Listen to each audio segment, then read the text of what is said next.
Up next on The Bottom Line, a new art installation at Brookside Gardens to honor those we have lost over the past year to the coronavirus. That got me thinking, like, what can we do to help our community come together?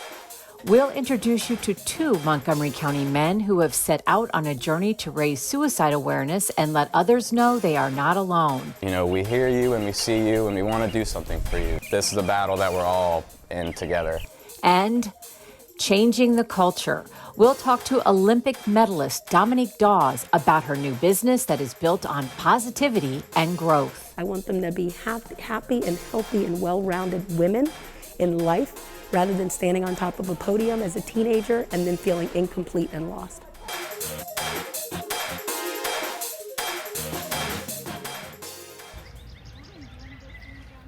Brookside Gardens is known for being a place where the community comes together and connects through nature. And over the past year, the number of visitors to the garden has increased by 40%. People looking to come to refresh their souls. On one of those days, Stephanie Oberly, who oversees Brookside Gardens, talked to a couple who had recently lost a loved one to COVID-19. I realized, people are coming for this whole continuum of experiences, good and sad. And so that got me thinking, like, what can we do to help our community come together? Oberly, who had been inspired by a display of crystals in Georgetown, decided using these unique cuts of glass would be a nice way to connect the lives lost to the virus by using light. So she and her staff created Facets of Hope. Wow, where did they get all these crystals? A display of more than 1,400 crystals to represent each person who lost their battle to COVID in Montgomery County. And I feel like it's a great metaphor for people. Like, these are all made of glass. It's all the same basic chemical structure, but they're all so different, and different people identify with different ones that they think are beautiful, and that's how people are. We're all the same on the inside. We're all made of the same stuff, but on the outside we're all different, and you don't necessarily see those differences as similarities, and I think the variety here is a metaphor for people. The crystals were purchased in bulk, washed by hand, and hung by staff over a 2-day period. Each piece catches the light in its own unique way and offers a glimpse into the garden that opens up a whole new world. And as the seasons change, so will the experience of the Facets of Hope display. In about a month, the wisteria blossoms will come out, so there'll be these big, long cascades of beautiful, fragrant purple flowers. Andrew Friedson represents the parks for the council. He told us he has used Brookside Gardens as a refuge during this challenging year where he can be with himself and enjoy nature. He says this display provides everyone with the opportunity to process the losses of the past year. And to have a sense of peace and calmness at a time when there's such chaos and disruption in our lives has really been a tremendous help. It represents the enormity of it with the tremendous number of people who have been taken and also the uniqueness of everybody, the beauty of those who have been lost as the light shines through the crystal like light shone through so many of our residents. Oberly says the display has only been up for 1 week and the response has been incredibly positive. First of all, I think it's lovely, and I think it's a great idea. Yeah. It's very touching. Yeah. Very touching. Nice to have a public place to remember all of the people. And it fits in so well. Yeah. It seems like people like this as a prompt to sit and reflect, which is something we've all had the time to do. Like, what does this virus mean? How has it impacted my life now? And what's the long-term effects of this? And these crystals are really mesmerizing, so you can sit there and watch them move in the wind, and we learned that they chime a little bit in the wind, and then of course there's all the colors. So I think it's been really well received. Facets of Hope is a place where everyone can come with their memories of the past year and go away feeling hopeful of what the future will bring. It really does allow you to process it in a quiet, reflective way. And I think we all need an opportunity to be able to do that, and I'd encourage everybody to do so. The memorial will be on display until mid-September.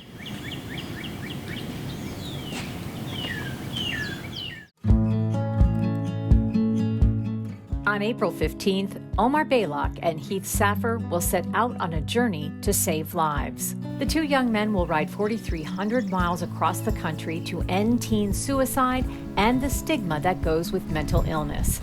And they are doing this in memory of their childhood friend, Devin Rubenstein. Devin was always the funny guy. He was always trying to make people laugh and joke.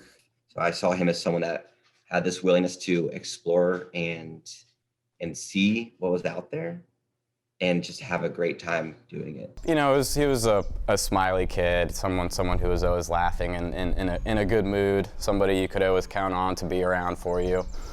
So, you know, it was tough hearing about his situation and what happened. Devin's not the first person to suffer in silence. He's certainly not the last. So, you know, a major point of this trip that we're doing is we want people to know that, you know, you're not alone. There's help out there for you. There's people that want to help you. There's ways that you can get help. You know, we hear you and we see you and we want to do something for you. This is a battle that we're all in together. They've named their trek Cycle for Life, and the effort will benefit two nonprofits, Our Minds Matter and the Devin C. Rubenstein Foundation, founded by Devin's parents, Liz and Mitchell. Their mission to create a culture of understanding and awareness to help prevent teen suicide. When you heard that Omar and Heath wanted to do this bike ride in honor of your son and raise money for your foundation, what did you think? Heartwarming was the first thing that came to mind, and so honored that they wanted to respect my son's memory by doing this and calling attention to mental health awareness. And when young people are advocates for others, it's just so inspiring. It is just an amazing feat that they're going to accomplish. I can't even imagine, and all in the name of our son, which is just very heartwarming. The goal is to raise $50,000 by the end of August. So Heath and I are actually starting medical school in August. So they decided this was the perfect time to set off to honor their friend. They will ride between 25 and 40 miles a day, starting in the Pacific Northwest. Or just jump on the bike and just start pedaling and you just keep going until you feel like you're a bit winded, and then go a little bit further past that point, and that point that your ability to just keep going kind of expands, and it becomes this thing that it's a runner's high, but for biking. What's your name? Gabriel Albornoz. Council Vice President Gabe Albornoz chairs the Council's Health and Human Services Committee and is committed to providing more mental health services for our youth. He had the opportunity to speak to Heath and Omar about their journey to raise awareness.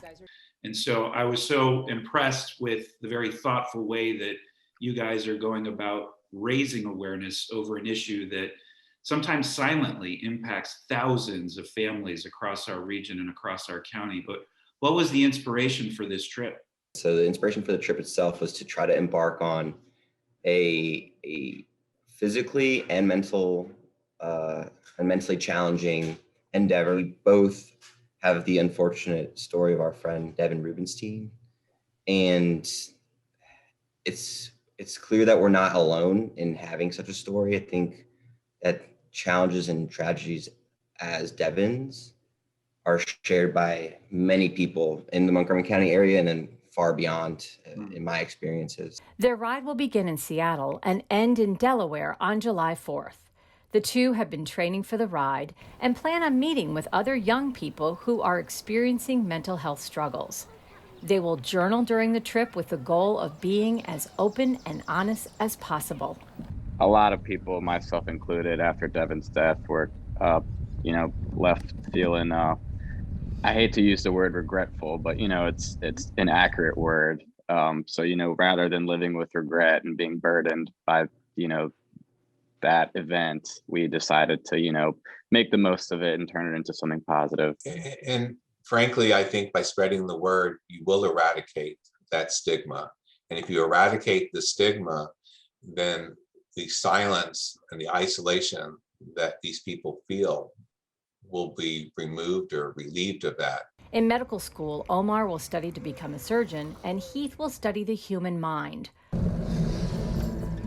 Both men opening new doors in their lives, but not closing the doors that have led them to where they are today. You can donate to their ride by visiting dcrfinc.org.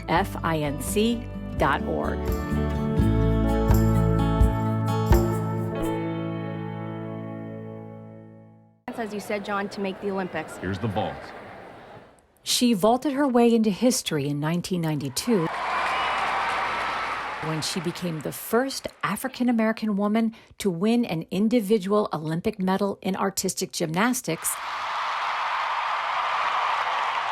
They call her Awesome Dawson. And again in 1996 when she and the Magnificent Seven took home the gold in the Summer Olympics in Atlanta.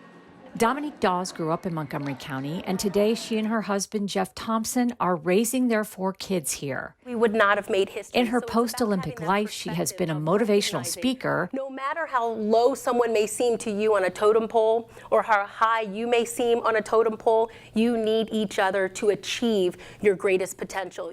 And has done some media work. See, the thing is, even when you're swinging, you're working on your upper body strength, right? But today, she believes she has found her calling in opening the Dominique Dawes Gymnastics Academy. And her goal, not to turn out Olympic athletes, but to change the culture of the sport. You are groomed at a very young age in a culture that is full of fear, intimidation, and silence. Those young women never felt as if they could have a voice then, but a lot of girls go to gym crying. And they leave the gym crying. I remember when my mom used to pick me up and I would be in tears and she would ask me, what's going on? And I'm like, nope, I'm fine. You know, and you learned to not share what was happening. And so when everything came out in 2016 with regards to the abuses of Larry Nassar, a light bulb went on in my head and I vowed to myself that I need to make a difference. At the Dominique Dawes Gymnastics Academy in Clarksburg, they're still having to work on their forearms and grip strength. Good, good, upper body strength. She is transforming that pain into positivity. Nice try. Definitely inspiring kids just to be better people. Nice! Her academy includes a competitive team program for girls, programs for school-age children, and a ninja program, modeled after the TV show American Ninja Warrior. Nice. Well, in the ninja environment, it really is fun. It's play. It is structured. I will say that. There are obstacle courses set up, but throughout these obstacle courses, kids move at their own pace, and we're able to moderate things based upon a kid's ability level. But it's completely fun. My little one, Quinn, who's 5 years old, she competed in our ninja competition along with my 7-year-old Kateri. And I did not think she was going to compete because she was a nervous ninny like I was throughout my career. And she got out there and she nearly blew the whole competition away. And I was so thrilled that she faced her fears. She built up the courage to be able to just go for it. Her hope is to open more Dominique Dawes Gymnastics Academies throughout Montgomery County and the DMV. And through her work to create a positive atmosphere for all future gymnasts, she hopes no other young athlete will have to endure the unhealthy culture she experienced with USA Gymnastics. I truly do feel as if it is my responsibility and duty to create a number of academies that give kids this positive environment. Even on the walls that I want to eventually put up sayings, one of them is, you're more than enough, because myself and many of my teammates, you never felt like you were good enough. And so my thing is, as I open these academies, I'm bringing in the right people. It's not about training for the Olympics. It's not about getting an NCAA athlete. If we get them, it'll be a dream come true. But I care more about the kids when they're 30 years old. I want them to be happy and healthy and well-rounded women in life, rather than standing on top of a podium as a teenager and then feeling incomplete and lost. You can find out more about the Dominique Dawes Gymnastics Academy by visiting their website. Well, that does it for this edition of The Bottom Line. For County Cable Montgomery, I'm Susan Kennedy.